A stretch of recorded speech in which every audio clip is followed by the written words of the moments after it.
oportunidade, esse caminho de mostrar qual é o legado que a Secretaria vem trabalhando. Esse segundo ponto do Big Data, ele vem primeiro construído com a NC, uma parceria com a NC. Eu queria chamar aqui o Rodrigo Guarino, né? E o Rodrigo Gazaleu, são dois Rodrigos, né? O Rodrigo Gazaleu está representando aqui a NC. Só para introduzir aqui nosso já.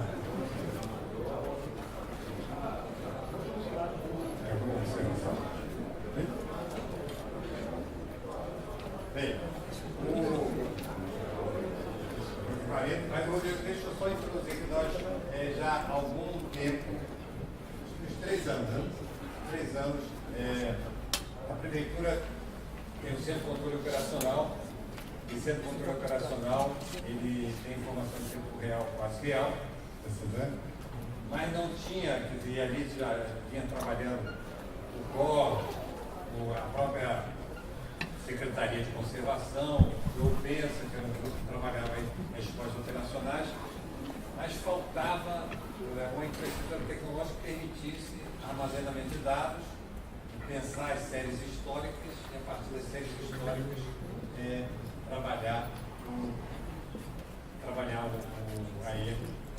os analíticos e pensar os cenários. Então nós temos uma parceria com a NC, o projeto FINET, essa, o Fábio já saiu, mas essa infraestrutura tecnológica está colocada dentro da Rio, serve a Secretaria de Conservação, serve aí a Secretaria de Ciência e Tecnologia, serve ao IPP. Então, de alguma forma, esse caminho, assim, por isso a presença da MC aqui, que é um projeto que a gente colocaram 5 milhões de equipamentos na prefeitura. E o Rodrigo, na verdade, é as inovações tem que pensar um pouco à frente. Né? E nesse desenho do Big Data, na realidade, o Big Data, o Big Data, o Big Data de gestão humana, é um caminho inovador no mundo todo. Ele não tem um desenho pronto, assim, ele está sendo debatido em várias cidades do mundo, Nova York, Chicago, tem cenários sobre a arquitetura do banco de dados. E aí eu aproveitei o novo marco legal de ciência e tecnologia. O novo marco legal de ciência e tecnologia permite que se façam parcerias público-privadas, assim, e tenha um processo de desenvolvimento de uma forma muito mais ágil. Então, estou trazendo a The Hive aqui, que está nos ajudando a pensar um desenho de uma arquitetura que possa ser integrada. E aí não é uma resposta operacional, você tem que pensar à frente como é que se pode pensar um modelo de Big Data de gestão humana. Então, obrigado aí pela presença dos dois. Quem fala primeiro? Já estou com a apresentação. Obrigado, Frank. Bom dia, pessoal. Eu preparei um curto material para falar um pouquinho do nossa visão de cidades inteligentes, apoiada pela tendência do Big Data, mas deixa eu falar rapidamente sobre quem é a MC e o que a gente está fazendo no Brasil e no mundo. A MC é uma empresa de tecnologia. Nosso foco é o armazenamento, a proteção, a segurança da informação. Nós não somos uma marca tão conhecida do público em geral, porque o nosso foco é o data center. Então, quando o Fábio passou aquele vídeo do data center da prefeitura, eu fiquei vendo lá, apaixonado, as minhas caixinhas piscando. Né? É um trabalho, é como encanamento, né? Encanamento hoje ele é invisível, mas ele dói quando ele fica indisponível, dá mancha na parede. Infraestrutura de informação, os data centers do mundo são assim. E hoje aqui no Brasil a MC tem uma posição que reflete o trabalho dela no mundo. Nos últimos anos a MC passou a olhar com um carinho ainda maior para o Brasil, e nós fizemos um investimento que deu resultado em 2014, quando o Franklin comentou da nossa nova parceria. Nós construímos um prédio lá no Parque Tecnológico da Ilha do Fundão. Somos vizinhos de várias empresas ali estabelecidas. O foco inicial foi o petróleo, mas hoje já existe uma diversificação, e a MC foi a primeira empresa de tecnologia da informação a estar situada ali. Bom, o que tecnologia da informação fazia no meio de várias empresas de petróleo. Né? Tudo. Né? Porque hoje a informação é o petróleo. Né? Existe uma frase cunhada por especialistas que dizem que os dados, né, data is the new oil, os dados são o novo petróleo. A gente tem que garimpar, minerar, extrair, transformar e ter riqueza. E é isso que a MC passou a fazer, trazendo valor. A nossa presença aqui corresponde ao investimento acadêmico, estamos fazendo desenvolvimento de tecnologia, temos dezenas de patentes criadas e submetidas por brasileiros, por uma equipe brasileira, dando visibilidade para o Brasil a uma empresa multinacional de mais de 20 bilhões de faturamento ano, tá? Colocando o Brasil no mapa, levando esse conhecimento para o mercado também, estamos ajudando a gerar novos profissionais com bolsas, com parcerias com a academia, e aqui com o Rio de Janeiro, tendo a chance de revolucionar o conceito de gestão urbana. Então, colocando mais uma vez o Rio de Janeiro em particular no mapa. Pessoal, por que cidade inteligente? Né? Por uma série de benefícios. Né? A gente viu na apresentação da Prefeitura a terceira modalidade de serviços públicos, serviços conectados, móveis, né? E para esse serviço funcionário, claro, conectividade é o primeiro passo. A partir daí é o que eu vou fazer com tanta informação. O cérebro humano, hoje, ele já é um limitante. Né? Quando alguém já foi no Centro de Operações do Rio? Né? É um lugar impressionante, fantástico de se ir. Né? Existem vários telões ali. Pessoal, o cérebro humano, né, tantas pessoas ali olhando, elas já estão sendo o limite para eu tomar ações. Porque eu consigo responder, mas eu consigo prever? Então esse é o desafio que a gente quer ajudar o Rio de Janeiro a ser capaz de evoluir. Então, pessoal, esse é o cenário. As informações estão ficando abundantes com a conectividade, com formatos novos, ou seja, os meus sistemas nos últimos 10 anos sequer foram desenhados para lidar com esses formatos e riquezas de informação.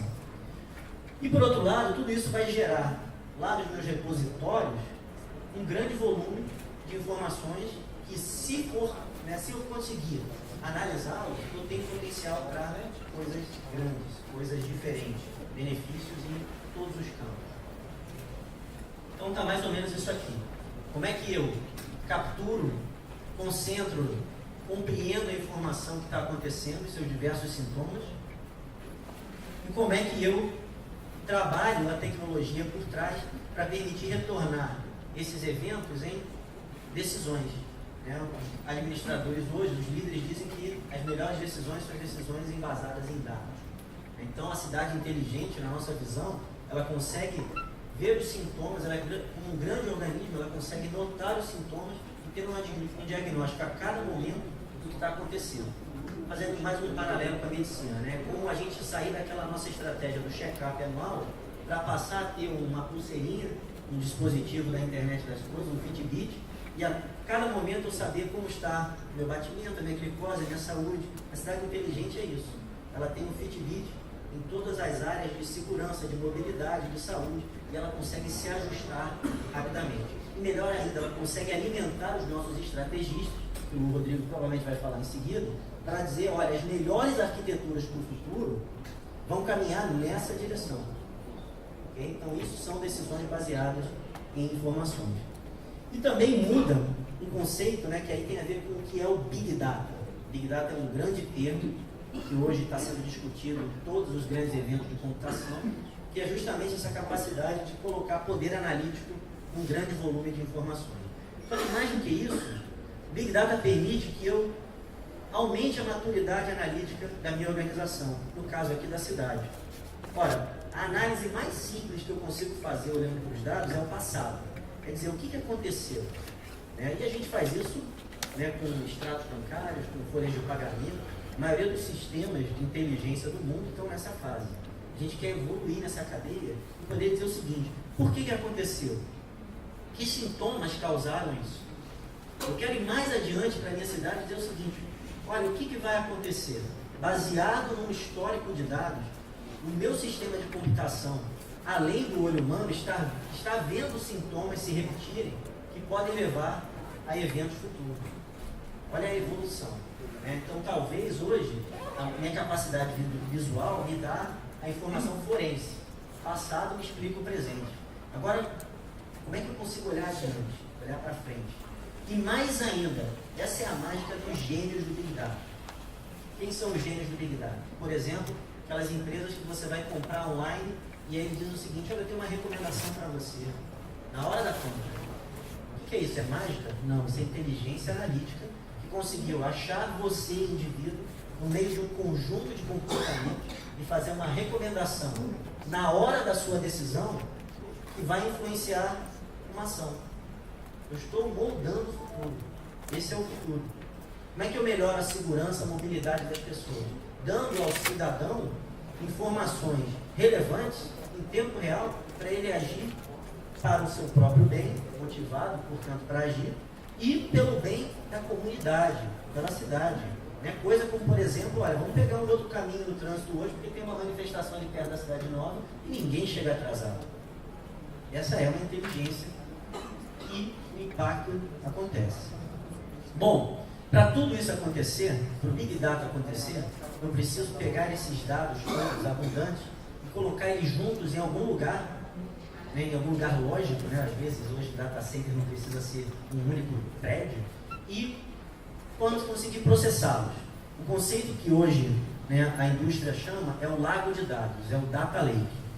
O Data Lake é uma plataforma de tecnologia onde eu consigo colocar essa grande variedade de informações e eu consigo acessá-las usando várias tecnologias modernas. Algumas nem são tão modernas, elas simplesmente se tornaram viáveis porque a computação evoluiu rapidamente.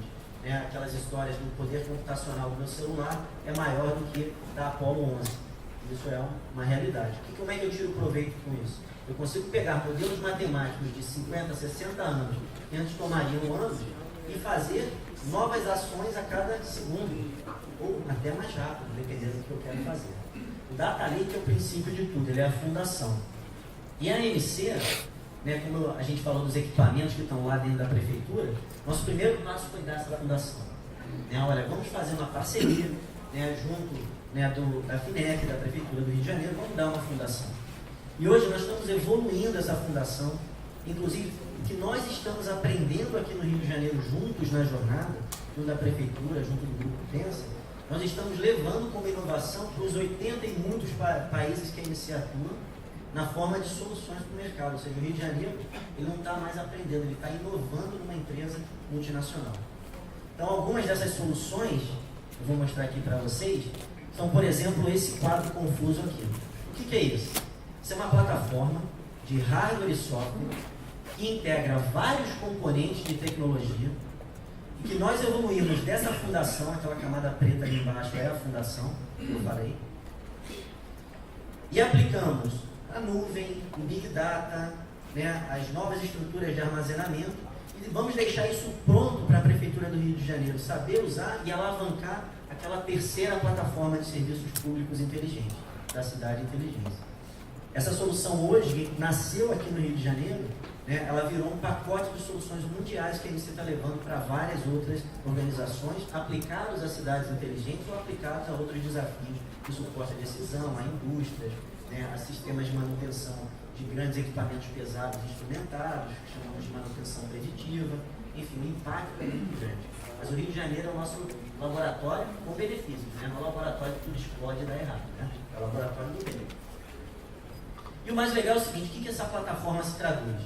Então, nós estamos desenvolvendo um portal, e nesse portal nós vamos dar aos nossos parceiros do Rio de Janeiro todos os serviços com aquela pilha de tecnologia embarcada por baixo, simplificando a maneira como as pessoas vão poder lidar e tratar com informações no formato do desenvolvimento de aplicações para uma cidade inteligente. Então, o segredo é a plataforma.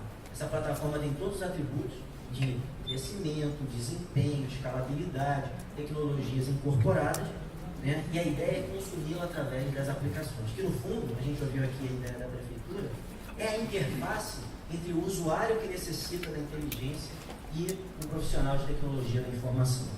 Então, por exemplo, alguns exemplos interessantes. Modernizar a visualização. Os sistemas de informação do passado, eles não eram tão inteligentes, atuáveis de maneira gráfica, com as informações se atualizando dinamicamente. Essa plataforma permite alimentar esse tipo de interface. A visualização da informação é um poder muito grande que vem junto com essa tendência de Big Data. Às vezes a visão do dado conta a história. E aí eu posso ver a flutuação no tempo. O período pode ser o momento do ano, o cenário do que vai ser adiante. Alguns outros casos interessantes. Olha, um caso de uso que a gente fez para a saúde, usando dados da Secretaria de Saúde aqui. O Lago de Dados, ele tem diferentes casos de uso e ele consegue agora combinar informações para responder perguntas que antes não eram possíveis. Nós sabemos, por exemplo, que as crises de saúde, a infestação do Zika, que nós tivemos esse ano, estavam ligadas aos focos de mosquito, perfeito. Mas eu posso cruzar isso com, por exemplo, o deslocamento de pessoas. Porque às vezes você não é só picado na sua casa, você é picado no ambiente que você convive, que você trabalha.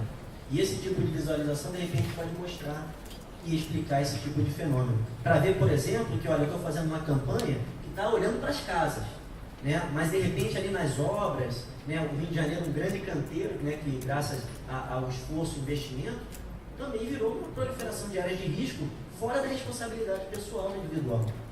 Olha que inteligência que eu posso extrair desse tipo de visão. É o chamado insight. A inteligência que um analista, tendo uma visão gráfica contada por dados, ele pode ter uma conclusão sólida, não ficar só na suspeita. Esse é o poder do Big Data. Esse é outro caso de uso também, é um caso aqui de monitoramento de serviço de ônibus, permitiu à prefeitura ter auditoria em cima das empresas contratadas. Esse serviço só foi possível porque aquela plataforma, aquela fundação, ela colocou um desempenho no processamento de uma ação, uma query de banco de dados, de um sistema de geoprocessamento que antes demorava horas para poucos minutos. Poucos minutos é tempo real para quem está andando de ônibus, ou seja, você a cada minuto, ligado no GPS do ônibus, você consegue saber se a companhia está aderente ao nível de serviço que ela prometeu. E não você não vai ficar sabendo isso depois que o evento já aconteceu. E finalmente, a ideia dessa plataforma, assim que ela estiver 100% disponibilizada para a prefeitura, é que ela seja uma plataforma de serviços públicos da comunidade do Rio de Janeiro. Tá? Ela vai poder ser consumida, por exemplo, isso aqui é uma história, de um consumo através de um proprietário de um hostel, usando essa plataforma para coletar informação e colocar no site dele ou no app dele um serviço de, olha, as rotas que me levam até o meu hostel ou que levam os meus usuários aos destinos mais comuns da cidade, com atualização em tempo real. Por quê? Porque a plataforma é extensível. Tá? Então a ideia é que nós queremos evoluir naquela cadeia, naquela visão do que a cidade entende, o que a cidade pode oferecer para as pessoas através da riqueza da informação, através do Big Data. Isso é uma capacidade, é um conhecimento que a ANC ela adquiriu na indústria, ela desenvolve, é o nosso foco, nós somos fanáticos pela informação, e mais do que isso, nós estamos aprendendo com os casos de uso que a cidade do Rio de Janeiro está trazendo. A cidade do Rio de Janeiro é um lugar único, Por quê? Porque nós estamos tendo todos esses grandes eventos, nós temos os desafios de uma grande cidade de milhões de cidadãos, e nós estamos fazendo uma grande transformação. A ideia é que o Big Data vai poder nos ajudar. Eu coloquei aqui alguns takeaways, alguns resumos do que a gente pode ter. Por que cidades inteligentes é um desafio de Big Data? Porque ela desafia a maneira tradicional como eu lido com informação. O segundo a fundação para qualquer problema complexo de gestão de dados é pensar em um data lake, um ambiente de armazenamento, de escalabilidade, de processamento concentrado, onde eu consigo unir informações que nunca antes haviam sido correlacionadas. O meu objetivo é crescer na jornada, Eu começo olhando o passado para explicar os eventos, mas eu quero chegar ao ponto em que eu estou atuando nos eventos, para realmente melhorar a vida dos cidadãos. Isso tem tudo a ver com Big Data. E que, finalmente, tudo isso tem que ser uma plataforma, um serviço dos nossos cidadãos, para eles poderem usar e atuar de diferentes maneiras, até promovendo um ecossistema, um ambiente de inovação em que empresas vão poder incrementar os seus negócios e a sua inteligência usando esse tipo de plataforma. Então, pessoal, mais uma vez agradeço aí o convite.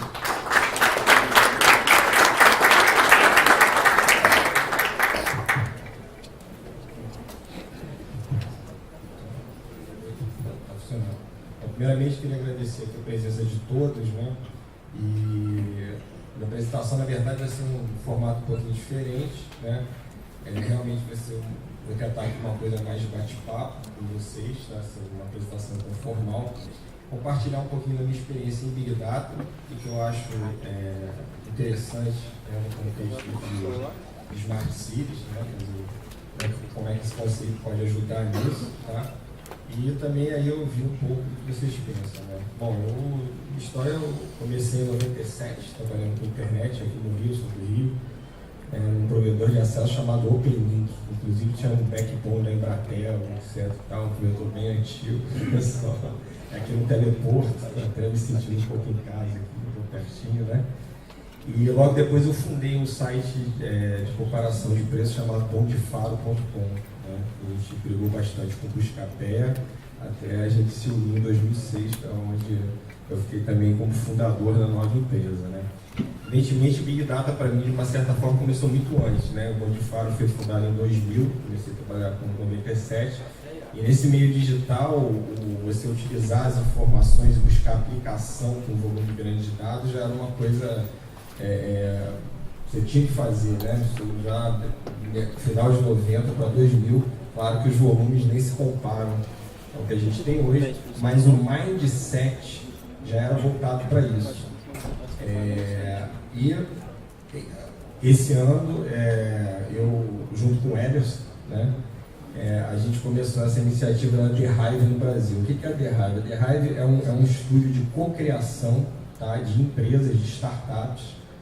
Ela investe na startup, ela capacita a startup, tá, e ela busca o follow-on dessa startup, tá, de negócios onde o Big Data faça muito sentido, ou seja, não necessariamente a startup ela tem que desenvolver alguma tecnologia básica de Big Data, mas o uso dela, o modelo de negócio dela pode ser alavancado via Big Data, tá?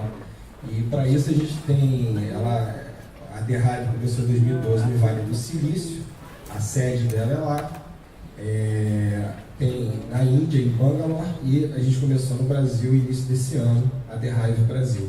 Tá? Então nós estamos conversando com mais de 20 empresas, inclusive algumas delas já falaram aqui ontem, no evento, né? De possíveis aplicações de Big Data, e é bastante interessante escolher, né? Esses novos empreendedores dessa nova fase aí. Eu vivi um pouquinho da primeira fase na internet, que foram os provedores de acesso, passei pela segunda, e agora eu estou no que eu acredito que vai ser a grande revolução, tá? Eu compartilho a opinião do economista americano Robert Gordon, que tudo que a gente viveu até hoje de informática, infraestrutura, nos últimos 20, 30 anos, na verdade foi uma preparação para a grande revolução que vai ocorrer agora com a inteligência artificial, tá? É meio engraçado isso, né? Quer dizer, a coisa já mudou muito, mas segundo alguns estudos, o grande hype é o que vai acontecer agora, e o Big Data está no centro dessa transformação, atingindo uma horizontalidade enorme, né? Quer dizer, como o meu xará aqui já falou, aplicações em saúde, educação, comércio, cidades, né? Ele pega praticamente toda a parte aí de negócios e atividades humanas, tá? Por isso o foco da The Hive é investir nessas empresas. O que eu tenho visto conversando com os empreendedores, e aí se tiver alguém aqui que está empreendendo, com vontade, eu gostaria de ouvir também de vocês para trocar ideia nesse ponto. Negócios bastante intensos, né? Fintech, tecnologia financeira, né? Renegociação de dívida, por exemplo, né? Existem iniciativas que você vai online. Eu adorei a parte aqui do serviço Carioca Digital, e eu acho que essa linha daqui é fantástica, né? Para pessoas começarem a resolver mais coisas online. Um exemplo é dívida. Se a pessoa tem dívida até um certo ponto, para que ficar alguém ligando para ela, etc. O cara vai online e, baseado no histórico, coleta de dados, um algoritmo vai lá e já meio que negocia, que a gente chama de agentes inteligentes. Tá? Parece que não é uma coisa do outro mundo, é uma coisa bem razoável de ser implementada dentro de certos parâmetros, e é uma tendência que eu acho vai englobar bastante, vai mexer bastante nesse mercado aí de renegociação de dívidas, por exemplo. E aí, já pegando um gancho, como é que isso pode impactar dentro de uma cidade, quer dizer, dívidas públicas, né? Sei lá, você está lá com o seu Renavan, ou alguma coisa aí bastante atrasada, dentro de um certo escopo, você já poderia interagir diretamente online, tá? Tem empresas dos Estados Unidos já fazendo isso. Aqui no Brasil nós estamos conversando com algumas empresas e os testes já mostraram que a conversão é no mínimo triplo de quando a pessoa faz a ligação. Então, tá aí o uso. O que a gente faz para isso de Big Data? O uso de histórico da pessoa. A gente faz o scoring dela não só baseado na informação do crédito. Se a pessoa às vezes esqueceu de pagar uma conta, etc., ela fica negativada, às vezes só descobre quando vai comprar um celular, alguma coisa assim. Mas, na verdade, coletando dados que estejam publicamente disponíveis da pessoa na internet, você consegue um grau muito mais apurado do score de crédito dessa pessoa, né? O nome dessa área é Lend Peer-to-Peer. Né? Nos Estados Unidos, hoje, movimenta um mercado de 6 bilhões de dólares por ano. Pessoas que emprestam dinheiro, um outro segmento, mas tem um pouco a ver com crédito também, online. Tá? Então, o mercado de fintech está cheio de aplicações interessantes para Big Data. Alguns deles aí podem, com certeza, entrar na esfera pública, né? De negociação, de crédito. Uma experiência que eu tive, eu comecei a trabalhar com Big Data em 2011, tá? Implantando isso dentro do Buscapé, fazendo um sistema de recomendação, que ele comentou aqui, de ofertas e tal. E uma coisa interessante nessa minha experiência de implantar, e aí quando falou em legado, e quando fala em legado para mim, eu acho que tem tudo a ver com pessoas, é uma preocupação que eu particularmente tenho bastante, que é o lado humano do Big Data. Tá? O que eu tenho visto conversando, né, com empreendedores e com o mercado, é que tem duas facetas desse lado humano aí. Por isso até que eu mudei um pouco de ficar falando de arquitetura, etc., coisa técnica que até mais a minha área, mas eu acho que o grande ponto é o humano. Tá? Então, o primeiro lado do humano é o seguinte, as pessoas estão preparadas também para consumir os outputs do Big Data. Tem alguns estudos que já estão falando de um novo tipo de analfabetismo, que é o analfabetismo analítico. Né? Então, às vezes colocam, dependendo do gráfico, não é tão trivial você interpretar isso. Tá? E aí a gente está entrando num mundo com milhões de informações, algoritmos tomando decisão, sistemas mostrando gráficos, fazendo análise, você não sabe ler o gráfico. Ou pelo menos não sabe interpretar profundamente o gráfico. Então a gente, né, tem o analfabetismo, o funcional, o digital, tem algumas pessoas falando do analítico. Né? Então eu acho que qualquer iniciativa de Big Data em cooperação da esfera pública e privada, no meu entender, e em relação a isso, a DeRaive tem parte do orçamento dela dedicada a bolsas de estudo para capacitar pessoas na área de Big Data. Eu acho que tem que contemplar isso. A gente está entrando num mundo que a pessoa que não tiver uma noção muito básica de estatística, muito básica, né, de matemática, vai complicar muito. Quer dizer, independente de ser fácil usar o aparelho, ela não vai entender o que está por detrás daquilo ali. Tá? Então, esse é o primeiro ponto de pessoas do Big Data que eu queria botar aqui, abrir para uma discussão, né? Além da questão técnica. A outra é do mindset mesmo. Quer dizer, embora a gente tenha todas essas soluções, você chega dentro de uma empresa e muitas vezes pessoas, até de alto escalão, têm uma dificuldade de aceitar ou de promover ou de tentar entender melhor essa nova realidade. Quer dizer, aí eu já estou falando já numa esfera mais executiva, corporativa, entendeu? Quer dizer, lidar com os dados e entrar nesse novo ambiente e tomar decisão baseada nos dados. Por que eu estou falando isso? Tem um conceito que eu gosto mais até do que Big Data, que é Smart Data. Smart Data é efetivamente o que se pode tirar de valor dos dados. E aí o que a gente descobre, né, pelo menos os especialistas discutem bastante isso em blogs e conferências, é que o grande ponto do Big Data é o humano, é o cara saber fazer a pergunta certa, né? Então você hoje tem uma plataforma respondendo em segundos, em tempo real, mas tem alguém para perguntar a pergunta certa, para sair alguma coisa daqueles dados, entendeu? E a gente vê que mesmo empresas, pessoas com pós-graduação, etc., têm dificuldade de fazer isso. É a experiência que eu estou tendo aí conversando com o mercado, tá? Então, acho que se esse lado humano não for bem trabalhado, talvez o Big Data demore um pouco mais gerar tudo de valor e causar toda essa revolução aí que a gente espera. Tá? Então, eu queria ressaltar esses dois pontos daí. Tá? Hoje aqui no Brasil a gente está vendo, pelo menos que a gente está tendo contato, o que a The Hive se preocupa? Exatamente nessa camada de aplicação dos dados, né?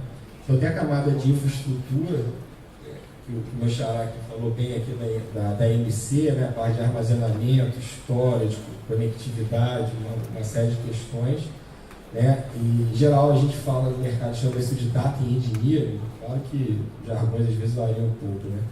E tem em si uma camada de data science, que é mais ou menos quando você começa a criar os modelos matemáticos, estatísticos, para tirar o valor disso. Hoje a The Hive, ela trabalha nos dois, na verdade. A gente tem uma plataforma open source, não é exatamente open source, mas ela entra como ativo quando a gente investe numa empresa, né? Essa plataforma é gratuita para quem vai se tornar uma empresa investida pela The Hive, né?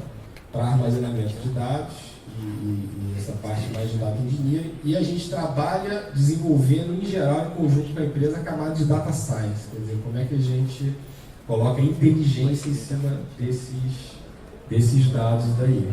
Tá? Esse aqui é o nosso trabalho hoje. Aqui a gente tem conversado, como eu falei, com 15 empresas no Brasil, parte de agricultura, parte de fintech, parte médica também, né? Várias iniciativas super interessantes.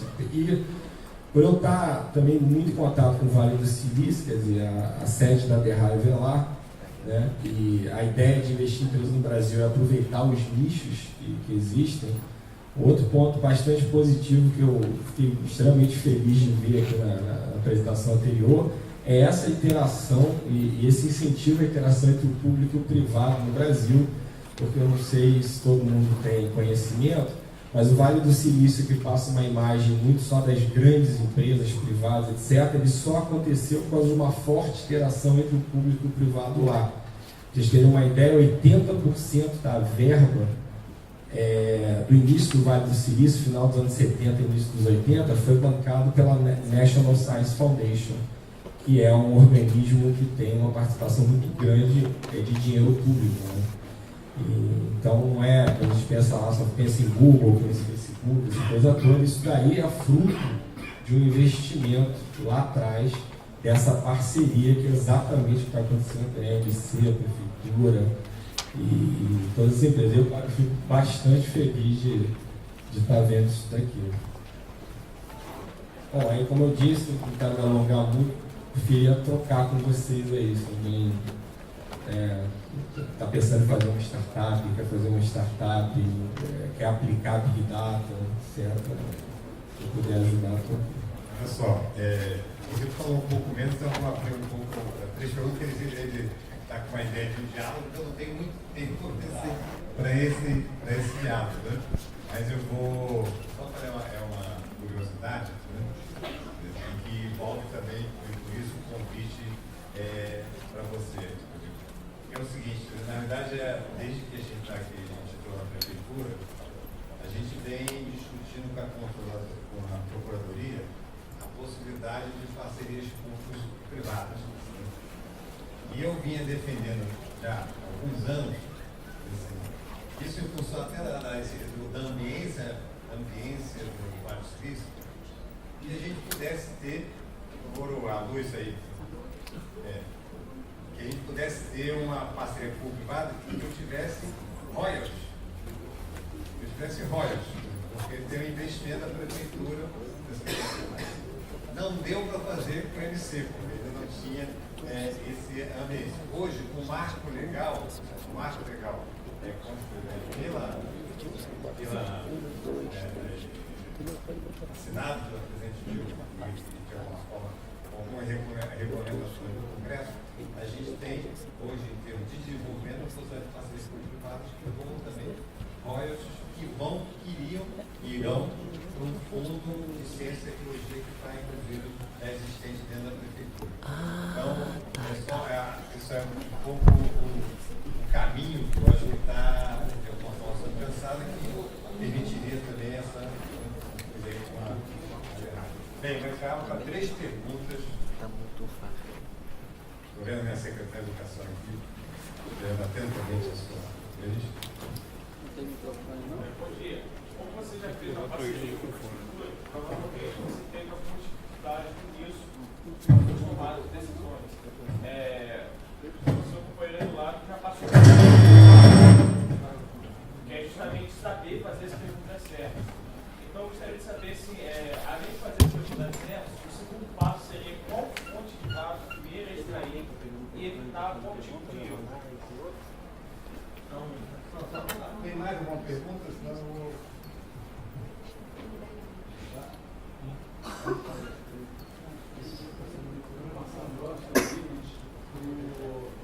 Tem um aplicativo de colaboração do cidadão. A intenção é ser o eixo das calçadas. A gente depende de uma colaboração muito grande disso ou não. A gente não vê isso de uma forma mais perene, né? O cidadão muitas vezes nem reclama. Você vê essa questão da captura do dado sendo o próprio cidadão e ofertar esse tipo de dado. Vamos lá. Bom, os dois aqui, as duas perguntas. Primeiro, desculpa, você perguntou a pergunta e. O primeiro passo é para saber fazer Isso, as perguntas corretas. E como o seu amigo já trabalhou na prefeitura, ele cometeu alguns erros. Então, a segunda pergunta seria: qual é o segundo passo? Qual a primeira fonte de dados que eu começo a fazer na lei? E qual erro que eu não posso cometer, provavelmente vai ser cometido? Tá. Bom, erros são muitos e são muito interessantes e às vezes eu não diria que você não pode cometer, mas o interessante é aprender rápido com ele. Tá? Então, o primeiro ponto do Big Data é que ele tem muito mais a ver com inovação do que com desenvolvimento tradicional. Tá? Então, você quer errar. Eu acho que você tem que buscar errar, mas você tem que aprender com ele. Na verdade, inovação na minha leitura, eu comecei a trabalhar em 2011 com isso, é aprender a errar. Então, você vai fazendo experimentos, você vai planejando, você vai errando. É um erro, a parte positiva do erro. É diferente de negligência. Tá? Então, a questão de não posso errar, eu já vejo o seguinte: não, o que eu tenho que fazer? E provavelmente você vai errar. O negócio é aprender com erro. Tá? Mas é a minha visão aí. Mas essa parte do dado é fundamental. Na verdade, a minha visão particular, que eu tenho trabalhando com isso, e vendo as empresas que trabalham com isso, é o seguinte: muito mais do que os modelos estatísticos preditivos, um ponto interessantíssimo que o meu xará falou, o modelo de 50, 60 anos atrás, que é usado hoje, porque agora o volume de dados dá mais sentido para isso. Tá? Então, muito mais do que o modelo é escolher a fonte certa do dado. Então, eu vou dar um exemplo bem claro. Autotrading de commodity. Tem uma empresa que a gente está vendo lá no Vale do Silício que está começando a tradear soja, enfim, commodities, né, na Bolsa de Chicago, feijão também, né, esse tipo de coisa, não usando só as informações da Bloomberg, financeiras, de bolsa e tal. Os caras estão tirando foto de satélite ou de drone de plantação para estimar. O cara reconhece a imagem, olha, tem uma praga aqui, né? Então, o cara fazendo isso numa área muito grande, ele começa a ter uma estimativa do que vai acontecer organicamente. Tá? Então, por exemplo, inserindo essa fonte de dado lá no modelo dele, parece que já está batendo os modelos tradicionais aí com uma certa margem boa. Tá? Então, a escolha da fonte de dados é diferente, é essencial no seu modelo. Existe uma competição mundial de machine learning, tá? Algumas competições E, invariavelmente, o que acaba acontecendo é, se você dá liberdade para o grupo poder escolher o dado dele, qual é a fonte de dados, quais as fontes ele vai pegar, grupos com modelos mais simples, às vezes até modelos extremamente simples, estatísticos, com dados corretos, com dados mais interessantes, ganham de mega modelos que o cara não teve essa cara de pegar aquele dado. Tá? Então, eu vou te passar de experiência daí, é isso daí. Deixa eu falar um pouquinho também dessa experiência de inovação que tem muito a ver. Então, o meu xará falou um pouquinho do foco da Hive no processo, né, das empresas inovadoras. O que a gente aprendeu no nosso centro de pesquisa, que é uma empresa inovadora dentro de uma grande empresa, né, é que esse processo, o Big Data, ele não anda sozinho com a questão da mineração e ciência dos dados. Ele anda junto de um processo de inovação, né, que ele pensa em como eu vou visualizar o problema, como eu vou desenvolver uma solução, né, e é um processo interativo, né, a gente chama isso de ágil, né, de inovação ágil. Né? Então, quando a gente falar aqui em outras linhas do evento de desenvolvimento ágil, ele só é uma parcela dessa solução. Por quê? O desenvolvimento ágil, ele busca acelerar a ideia concebida em código. Só que existe toda uma ideia da inovação ágil, que é o seguinte: antes, né, o que me levou a ter essa ideia? O que me levou a essa possibilidade? Por exemplo, um modelo de negócios, como ser o Waze das calçadas, né, o Waze dos pedestres. Né? Isso me levou a essa ideia. Olha, então, o terceiro passo é: que informações disponíveis existem hoje, públicas no mundo, ou que eu sou capaz de, por engajamento, coletar voluntariamente das pessoas? Olha, o meu app, se eu ativar o GPS, eu sei onde as pessoas estão. Mas as pessoas vão querer ativar o GPS por causa dessa minha aplicação? Eu estou dando motivos para a pessoa abrir mão dessa privacidade dela? Né? Então, também é uma discussão que tem que ter. Então, é uma arte, é um pouco de arte. Só que essa arte, né, essa coisa que era uma verdadeira mosca branca de criatividade que tinha que existir, ela hoje já está evoluindo e sendo formatada num perfil profissional, que é o perfil do cientista de dados. Tá? Então, talvez há 10 anos atrás, 2005, 2006, quando o LinkedIn começou a entrar por essa área, né, aquele portal estático de currículos virou uma rede social, começou a fazer recomendações em cima da sua característica, né, ou aquela loja online, a experiência, né, do usuário, do Buscapé, né, exatamente, né? Então, tudo isso foi possibilitando uma inovação. Então, eu diria o seguinte, que antes de olhar para os dados possíveis, né, pense num modelo de negócio sustentável, né, e aí pense no seguinte, que fontes existem disponíveis para eu poder trabalhar com essa informação. E aí o terceiro passo é como eu transformo essa possibilidade em negócio.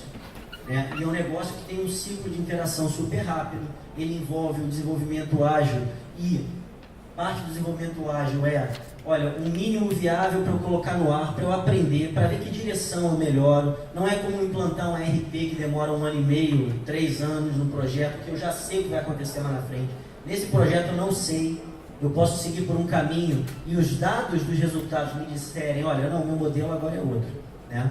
E a última recomendação que eu dou para se divertir com isso, quem puder, assista Silicon Valley, né, que é um seriado super legal, né, porque ele é humor, mas ele é um humor que para nós, nesse mundo de tecnologia, a gente vê situações acontecendo. Né? Então é a história de um grupo que tinha uma tecnologia fantástica e beleza, ter tecnologias fantásticas hoje não é o grande paradigma, não é um grande desafio. Que modelo de negócios eles criaram para essa tecnologia ser um diferencial? Né? Então eles discutiam em algum momento, olha, eu quero fazer uma plataforma que todo mundo vai acessar de graça. E outro dizia, não, eu quero colocar isso dentro de uma caixinha, dentro de um data center, para atender só as grandes empresas. Né? Então essa discussão ilustrada é um grande aprendizado. E por último, né, eu queria dizer o seguinte, que uma das missões do centro de pesquisa, de estar ali no Parque Tecnológico da UFRJ, onde ele está, é participar junto da academia da possibilidade de desenvolver esse novo profissional no Brasil. Bem rápido, bem rapidinho. Não, em relação só à questão da calçada, o que vai acontecer, eu tenho visto acontecer, é que você vai ter que interpolar dado, que o cara para de... Aí começa a entrar um peso maior de um modelo estatístico, que a gente pode conversar mais tecnicamente, se você quiser, disso aí, mas depende muito do usuário. Só para finalizar, o ponto dele aqui, né, que na verdade, quando ele foi falando sobre o modelo de negócio, o que ele está fazendo aqui são as perguntas, né? Então, volta ao ponto crucial. A pergunta é o início e a parte mais importante do Big Data. Você tem que saber fazer a pergunta, né? E eu acho que foi um gol de placa também essa parceria. Eu trabalhei, né? Eu tive um tempo trabalhando com a USP, com a PUC do Rio, na época no Buscapé Labs. A gente fez projeto em conjunto, até através do CNPq. Eu participei um pouco disso daí. E é fantástico, realmente, a gente sente como nós temos hoje nas universidades brasileiras muita coisa de estado da arte e precisa da aproximação da empresa para fazer isso funcionar. Eu, graças a Deus, pude colaborar um pouquinho com isso, vi isso acontecer, essa iniciativa maravilhosa. Eu espero que isso se expanda, porque eu posso falar isso tranquilamente, como empreendedor, como alguém que está no Vale do Silício o tempo inteiro, vendo academia e indústria. O Brasil tem todo o potencial e excelentes profissionais para fazer acontecer aqui. Realmente a gente só precisa de mecanismos que aproximem a indústria da Universidade Brasileira. Bem, quero agradecer aos Rodrigos, queria só reforçar esse caminho. Na verdade, o Aloysio Teixeira é um reitor Quando eu entrei aqui na secretaria, o primeiro contato que eu tive foi com o reitor da UFRJ, assim, e ele falou assim: Frank, sempre se falar isso, não sei se você está crédito. Então, ele faleceu um tempo atrás, mas ele dizia assim: vamos transformar o Rio no território da inteligência. E essa inteligência nós temos tanto em termos de produção de software, temos uma história toda, assim, e de alguma forma, esse caminho que a gente tem discutido aqui, eu acho que o Rio tem uma acúmulo muito grande, porque a gente começou hoje, a gente tem uma base de dados de ideias, quer dizer, são perguntas, assim, de quase 4.000 ideias assim, de aplicativos para a cidade inteligente. Isso é uma forma de dar qual é a demanda da população em termos de que informação eu quero. Então, a gente tem hoje quase 4.000.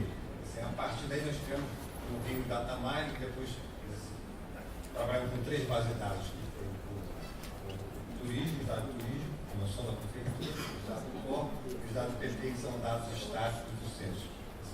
Isso sempre criou para o Data Rio. Então, nós, na realidade, hoje já temos uma base de dados em tempo real, quase real, no centro de controle operacional.